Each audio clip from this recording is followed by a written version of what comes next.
오늘은 육합에 대해 설명해 줄게. 자, 육합이 뭐길래 부부합이라 부를까? 오늘은 사주에서 자주 나오는 육합 이야기야. 육합은 지지끼리 짝이 맞아서 서로 붙고 가까워지고 사적인 연결이 생긴다고 보는 합이야. 그래서 흔히 부부합이라고도 부르는데 꼭 결혼만 뜻한다기보다 밀착되는 관계 쪽으로 체감이 큰 편이라고 봐. 연인, 부부, 가족 혹은 아주 가까운 사람 사이에 유난히 티가 난다고 해석하는 경우가 많아. 오늘은 지지육합표부터 해석할 때 주의할 점까지 딱 정리해 볼게. 육합의 핵심 감각. 자, 사적, 감성, 생활, 밀착. 자, 육합을 한 단어로 잡으면 사적인 밀착이야. 사회적으로 넓게 사람을 엮는 느낌보다 정서적으로 가까워지고 함께 엮여서 움직이게 되는 느낌을 강조해서 보곤 해. 같이 밥 먹는 횟수가 늘거나 자주 연락하게 되거나 서로 신경을 더 쓰게 되는 흐름처럼 말이지. 그래서 육합이 있으면 관계가 부드러워질 수 있다는 해석이 나오지만 반대로 너무 붙어서 답답해질 수 있다는 말도 같이 따라붙어. 자, 삼합과 비교해볼까? 삼합은 사회적인 결합이고 육합은 사적인 결합이야. 합에는 여러 종류가 있는데 비교로 많이 나오는 게 삼합이야. 삼합은 사회적인 흐름, 집단의 결속, 큰 판의 연결처럼 설명되는 경우가 많고 육합은 둘 사이의 결합, 사적인 친분, 가까운 관계 쪽에 더 초점을 둔다고 보곤 해. 정리하면 삼합이 그룹 결속 느낌이 강하다면 육합은 1대1로 붙는 느낌이 더 강하다고 이해하면 쉬워. 물론 실제 해석은 사주 전체 구조를 봐야 하지만 기본 감각은 이 대비로 잡아두면 도움이 돼.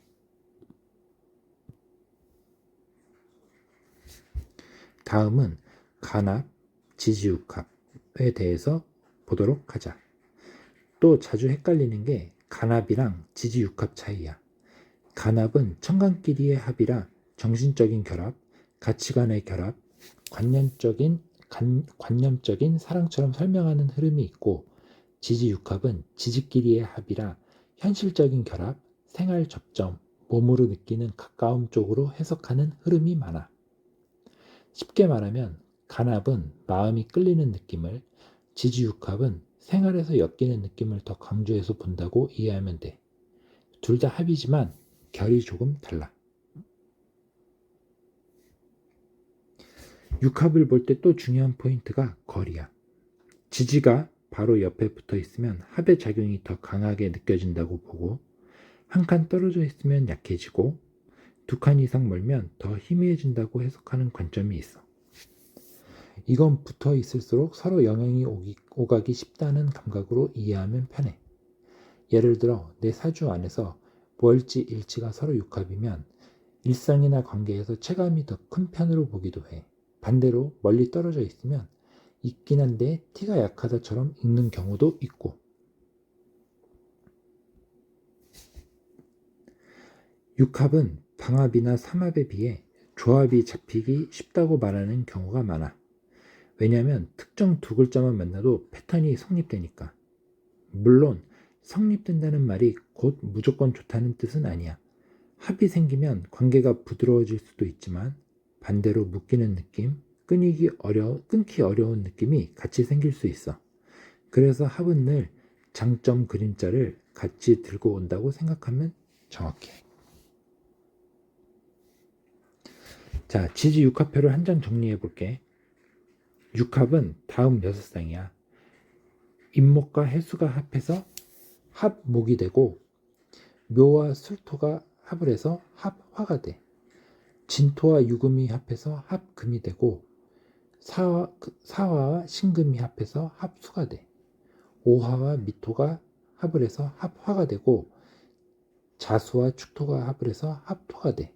자, 여기서 인해안목, 묘술합화, 진유합금, 사신합수는 합의 힘이 강하다고 볼 수 있고 오미합화, 자축합도는 합의 힘이 약하다고 볼 수 있어.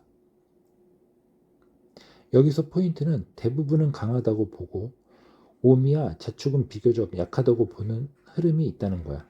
이 강함, 약함도 절대값이 아니라 사주 전체 구성에 따라서 체감이 달라질 수 있다는 걸 같이 기억해줘.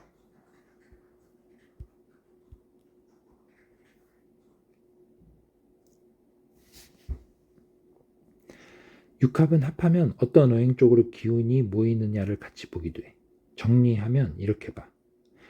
임목 해수가 목이 되고 묘목 술토가 화가 되고 진토 유금이 금이 되고 사화 신금이 수가 되고 오화 미토가 화가 되고 자수 축토가 토가 돼. 여기서 중요한 건 합이 생기면 관계 성향이 어디로 흐르는지를 읽는 재료로 쓴다는 점이야.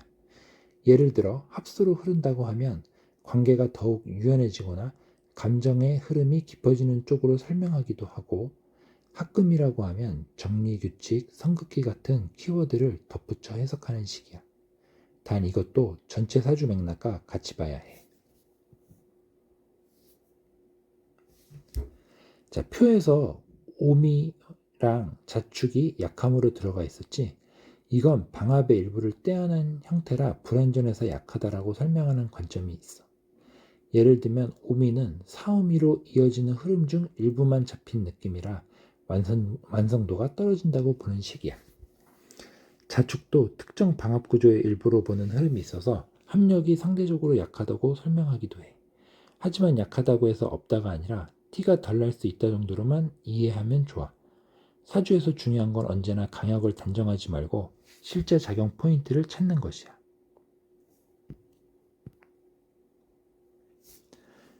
자, 마지막으로 육합의 핵심만 정리해 볼게. 육합은 부부, 연인, 가족 같은 가까운 관계에서 체감이 큰 사적인 결합으로 해석되는 경우가 많아.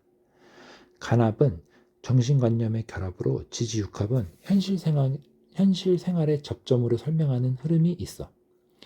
지지가 가까울수록 합의 체감이 크다고 보며 멀수록 약해진다고 해석하는 관점이 있고, 장점은 관계가 부드러워지고 가까워질 수 있다는 점, 주의점은 너무 밀착되며 답답함, 의존, 집착 같은 그림자도 생길 수 있다는 점.